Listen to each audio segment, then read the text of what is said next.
कांताराज। दादरमा गाँव बसे न कोरी छानी मजूर झाली हो जहानील बगरे हारी हे ओ मजूर झाली हो जहानील बगरे हारी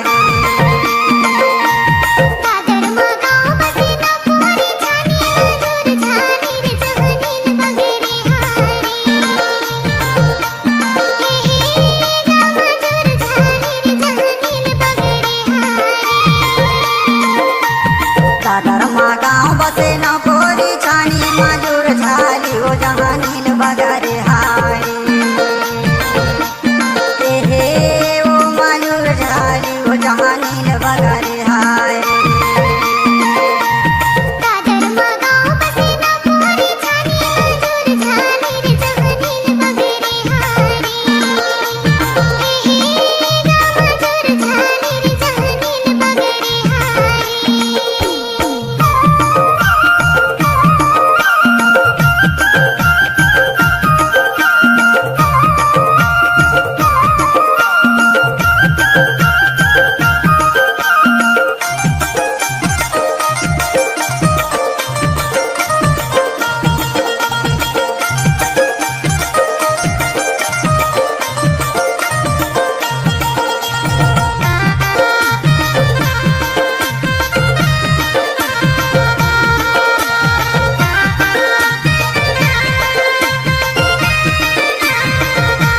डीजे कांताराज मार्को।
डीजे कांताराज रामगढ़ मन्ना के रहने वाले।